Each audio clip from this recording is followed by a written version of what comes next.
A minha pauta é o agronegócio. Imagina se eles vão deixar eu falar na televisão. Mas você sabe que a gente já teve uma influência, talvez, né, na televisão, porque desde que nós começamos a fazer essa campanha eleitoral e bater nessa questão do agronegócio, porque vocês lembram as propagandas, né? Agro, a indústria riqueza do Brasil. O agro é tech, o agro é pop, o agro é tudo. E aí a gente começou a mostrar o que é o agro.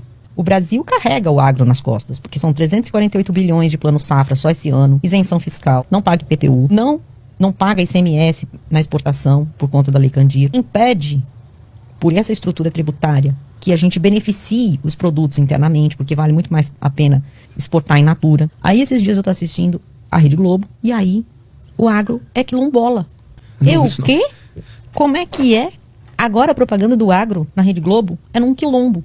O agro é quilombola. Antes não tinha assentamento no agrotec, não tinha agricultura familiar no agrotec, era só latifúndio. E interessante porque quando a gente começou a falar, né, do agro, eu recebi muita mensagem das pessoas falando assim, você é louca?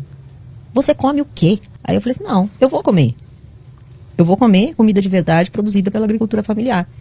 Porque quando eu estou falando do agro, eu não estou falando do pequeno produtor. E muitos pequenos produtores acharam, né, que eu estava falando deles. Para você ver como a propaganda, a ideologia, ela é tão forte que mesmo que na Globo apareça uma propaganda de um grande latifúndio e aquilo é o agro, o sujeito que tem um sítio, que com a família, às duras penas, sem recurso, sem financiamento, está tentando sobreviver, de produzir ali alguma coisa, ele incorpora ideologicamente que ele é o agro. E ele não percebeu que existe essa contradição. É a mesma coisa que a gente estava falando do grande empresário e o pequeno empresário. O pequeno empresário, muitas vezes, ele está defendendo uma pauta que não é dele. Porque ele está sendo massacrado por aquela pauta que ele está defendendo. Né? Ele está sendo impedido de avançar, né? Porque a ideologia funciona dessa forma. Sim. Você tem que dizer, por exemplo, que quando alguém chama, categoriza, né, como a Globo faz, de empreendedorismo, minha gente, empreendedor só pode ser o grande capitalista. Aliás, isso aí até é teorizado por um economista liberal também, que é o Schumpeter, que vai dizer quem é o empreendedor. O empreendedor é o cara que tem o capital. Se você está fazendo um negócio para se virar, para ter uma alternativa de renda, para ter uma alternativa de sobrevivência na sociedade, teoricamente você não é um empreendedor, você é uma pessoa que, inclusive, nas estatísticas, até um período anterior, não era chamado de empreendedor, era chamado de trabalhador por conta própria. Olha, até a nomenclatura eles vão mudando, que é para confundir todo mundo. Então, quem é o empreendedor? É o grande empresário. Quem são as outras pessoas que estão tentando vender seu próprio produto ou seu próprio trabalho, mas sem ser empregado? É o trabalhador por conta própria, é o trabalhador autônomo. Aí eles mudam essa nomenclatura e jogam todo mundo na categoria de empreendedor.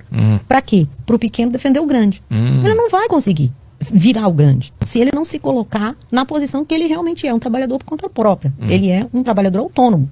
E as políticas públicas para esses dois grupos são diferentes.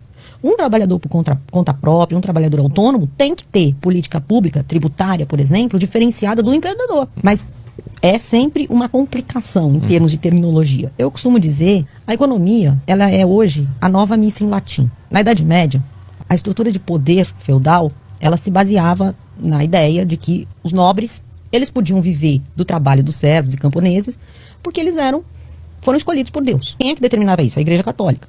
E como é que sabia que a Igreja Católica? A Igreja Católica se comunicava lá com o céu e na missa passava isso para a população, em latim.